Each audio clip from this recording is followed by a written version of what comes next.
Razgovaramo s nezavisnim zastupnikom u Europskom parlamentu Mislavom Kolakušićem. Vijest dana je dodjela 700 milijuna eura takozvane bespovratne pomoći Republici Hrvatskoj iz Nacionalnog plana za oporavak, no dosad ste u plenarnim i parlamentarnim raspravama bili dosta kritični kad je riječ o tomu da Hrvatskoj netko nešto daje ili poklanja. Europski fondovi zvuče grandiozno. Međutim, Europska unija nema niti jednog eura vlastitih sredstava. Kako dolazi novac u europske fondove? Tako da Mare, Jure, baka Marica od svojih malih mirovina kupuju kruh, plaćaju PDV, plaćaju meso i dio tog PDV-a odlazi u Europsku uniju. Sve što građani Republike Hrvatske stvore kroz BDP, također dio toga mi smo dužni uplatiti u proračun Europske unije. Tu se dakle radi samo isključivo o raspodjeli vlastitih sredstava. Nažalost, kada se govori dobit će građani ta sredstva, dobit će hrvatska poduzeća. Neće dobiti, jer ih raspoređuju u svakoj državnoj članici oni koji su na vlasti. U Hrvatskoj je to korumpirana zločinačka organizacija HDZ. Ona raspoređuje i svojim jatacima i svojim firmama i jednim te istim uvijek poduzetnicima daje novac koji su prikupili svi građani Europske unije. Drugo, što se događa sa većinom novca koji dođe iz takozvanih europskih fondova? On ide u dio poljoprivrede. Kako se on troši? Veliki poljoprivrednici kupuju njemačke traktore, koji su u zadnjih 10-15 godina poskupili 4 puta. Znači, novac preko kupnje europskih traktora dolazi uistinu u Njemačkoj. To je kao da direktno građani uplaćuju Njemcima za razvoj njihove industrije. To je realnost. Bespovratna sredstva, ona ne postoje. Znači, gdje se govori o Next Generation EU, tu govorimo o podizanju ogromnih kredita koje će plaćati svi građani Europske unije. Znači, ne radi se o nikakvim bespovratnim sredstvima, nego se radi o kreditima koji će biti plaćeni. Kad smo kod sredstava i financiranja, inflacija je trenutačno popriličan problem, cijene rastu, osobito cijene energenata. Europska unija najavljuje brza rješenja, međutim, s druge strane čujemo i poruke s terena kako dosadašnja pomoć nije učinkovita. Mi se nalazimo u situaciji u kojoj cijene nafte su po barelu praktično iste. Znači, već jedno dugo razdoblje, one osciliraju gore, dole, 50 dolara po barelu, barel je 200 litara. Međutim, cijene benzina su otišle 30 do 50%, dizela i nafta. Kako i zbog čega? Znači, radi se isključivo o manipulacijama i nikakvim tržišnim uvjetima. Isključivo manipulacijama. U Hrvatskoj je uzeti jedan problematičan pristup gdje se benzinskim postajama određuje cijena. A nije istovremeno određena cijena i onima koji prodaju naftu benzinskim postajama, pa mnogi od njih rade sa ogromnim gubicima i vrlo vjerojatno nakon kratkog vremena će se naći u teškim problemima gdje će morati razmišljati vjerojatno i o zatvaranju svojih benzinskih postaja. Znači, ne možete zabraniti onom krajnjem ako niste odredili cijenu i onom koji prodaje proizvod. Ne proizvode benzinske postaje naftu i dizel i benzin pa da biste njima mogli. Morate otići korak unazad. Inflacija. Znači, mi u Europskom parlamentu, svi zaposleni u Belgiji i Briselu, podižu novac na bankomatima. Što vi možete vidjeti? Da uvijek isključivo podižete potpuno nove novčanice. Dakle, radi se o štampanju novčanica u razmjerima kakvog smo mi vjerojatno svjedočili samo u Jugoslaviji. Nemoguće je doći u posjed stare novčanice na bankomatu. Znači, bezgranično štampanje eura ima normalno za posljedicu i još proizvodnju fiktivnog eura koji se vodi kroz bankarski sustav, pretapanje iz šupljeg u prazno, stvara se enormna inflacija koja sada iznosi, oni kažu 10%, ali mi svi, znači, kad bilo šta idete kupiti, vidite da je inflacija i 20 i 30%. Automobili su skuplji 30%, stanovi su skuplji 30%, restorani su skuplji 30%. Znači, što je onda skuplje 10%? Kako ocjenjujete, odnosno kako predviđate stanje nakon ulaska Hrvatske u eurozonu u tom kontekstu? Pa doći će do enormnog osvještenja građana. Znači, građani jednostavno sad računaju ovo puta 7 i vi kad dobijate nešto u tisućama, dobijete mirovinu 3000 kuna i onda imate neki kredit koji plate 100 eura i nekako vi to u glavi pregrmite. Sada kada će eure, plaće i mirovine biti u stotinama, iako se to mnogim ljudima čini da je moguće, pa ljudi moraju biti svjesni te jednostavne matematike. Jednostavno, ljudski mozak nije napravljen da bi bio svjestan te matematike i tek će biti svjestan. Kada mirovinu neko dobije 200 eura i kada neko na kraju mjeseca dobije plaću 600 eura, ljudi će biti devastirani i u šoku. Naravno, ova rast cijena od 30% će još se dogoditi za još 10-15%. Zašto?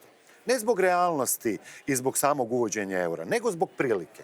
Znači, zbog čega su sad energenti svi poskupili? Ne zbog povećanja cijena na tržištu, nego zbog prilike koju svi trgovci koriste. Tako će biti iskorištena i ta prilika koja se prevodi kuna u euro i cijene će otići još barem 15%. Rat u Ukrajini neminovno nas je doveo do brojnih novih izazova. Kako ocjenjujete europski odgovor do sad? Pa, europski odgovor je glup gluplje. Znači, teško je naći bolje rečenice, osim glup gluplji rade gluposti. Znači, isto kao što je bio odgovor Europske unije na takozvanu pandemiju COVID-19, mi sada imamo uvođenje kvazi sankcija Rusiji koje će dovesti na jesen do devastacije ono što je još uspjelo preživjeti, a uspjelo je preživjeti zbog enormnog štampanja eura i enormnog upumpavanja nepostojećih.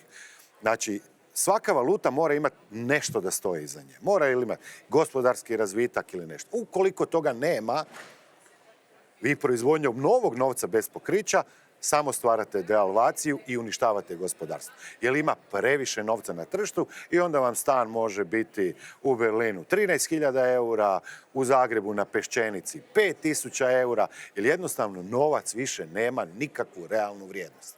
A sa druge strane imate i dalje ljude koji primaju mirovinu od 300 eura i rade za 500 ili 600 eura. Dakle, sankcije Rusiji za uvoz nafte, plina, su sulude i sumanute. Znači, jer Rusija time samo dobiva, jer prodaje drugim tržištima, kojima može dignuti cijenu znatno višu nego što je bila. Znači, kada pričamo o ratu i sankcijama, to je potpuno suludo, glup gluplji, teško mi je naći drugog obrazloženja. Ko ispašta? Ispaštaju građani Europske unije i gospodarstvo Europske unije. Nedavno su Ukrajina i Moldavija na sastanku Europskog vijeća ovdje u Briselu dobili status kandidata za članstvo u Europskoj uniji. Bosna i Hercegovina nije. Kako to komentirate? Pa, znači, osim glup gluplji, trenutno vodstvo Europske unije i šefove većine država mogu opisati isključivo kao ekstremne licemjerje i prevarante. Dakle, oni daju lažnu nadu Moldaviji i Ukrajini da će oni uskoro ući u Europsku uniju, iako su mjesec dana prije rekli da se to sigurno neće dogoditi u sljedećih 10 godina i garantirano se neće dogoditi. Međutim, ono što je neprihvatljivo je da status kandidata nije dobila Bosna i Hercegovina. Znači, to je nešto nevjerojatno. Ona koja se nalazi u srcu Europe je stavljena na listu čekanja, a Ukrajina koja se nalazi u ratu i nema nikakvog govora o njezinom ulasku u Europsku uniju, jer šta to znači? Ako uđe Europska unija, mi smo u ratu, mi moramo ratovati. Ko će ratovati za Ukrajinu? Nitko. Većina u Europskom parlamentu nedavno je izglasala i produljenje COVID potvrda za dodatnih godinu dana. Vi ste bili protiv. Predviđate li u jesen nove restrikcije, dakle, pored inflacije i pored rata u Ukrajini, da ćemo se suočiti s novim restrikcijama povezanima s pandemijom bolesti COVID-19? Pa ili će, znači, ti koji upravljaju našim životima, ili će nas odvući u rat, ili će nas odvući u nastavak pandemijske priče. Što znači ponovno maske, za što svaka iole inteligentna osoba zna da maska ne može nikoga zaštititi od SARS-CoV virusa, jer je veličina tog virusa koji je u aerosolu.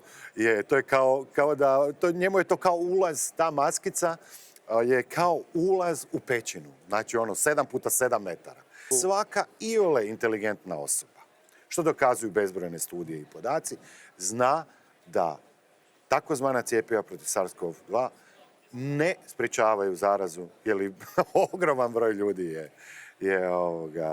ogroman broj ljudi koji je cijepljen je naravno bio zaražen i bio bolestan i tako. Ovdje ste među prvima upozorili na takozvanu kampanju straha koja se počela promovirati početkom pandemije. Ono što je zanimljivo, dosta ste pozornosti u međunarodnoj javnosti izazvali osobito početkom ove godine kada ste se na plenarnoj sjednici obratili francuskom predsjedniku i Ursuli von der Leyen. Ono što je izazvalo za mnoge od nas ekstremni šok, jer smo Australiju, Kanadu doživljavali, odnosno tako nam je to bilo prezentirani, kao vrhunac svjetske demokracije i slobode građana. I pokazalo se da su najgori neprijatelji demokracije i slobode građana upravo kanadska i australska vlast uz priključenje novozelandske vlasti, gdje su satrali temeljna prava i svoje građane smatrali neprijateljima, slali vojsku i policiju na njih, oduzimali im sredstva za život, zatvarali ih praktično u konclogore. To je jednostavno bilo šokantno. I naravno da moje direktno obraćanje na način što u svakom trenutku, znači vi imate u svijetu uvijek jednu te istu podjelu. 10 do 15% građana u svakoj državi Europe i svijeta smatra da su građanske slobode temelj modernog društva i demokracije. Međutim, s druge strane imate i 70% koji bezgranično će vjerovati vlasti i medijima, kao što je to bilo u nacističkoj Njemačkoj, kao što je to sada bilo u Kanadi ili Australiji, da o kakvu god glupost da im oni kažu i šta god da im kažu da oni unesu svoje tijelo, oni će to učiniti. Ovih 10 do 15% nikada se neće pomiriti i zato je došlo do enormne eksplozije gdje su ljudi diljem svijeta slali moje govore iz Europskog parlamenta u trajanju minuta i pol koje su vidjeli desetine miliona građana Europe i svijeta. I za kraj, što predviđate za jesen, što će biti temeljne, znači teme koje će nas okupirati? Znači, ili nas vode u rat, ili nas vode u pandemiju. Treće nema. A što će se sigurno dogoditi, bit će enormna kriza.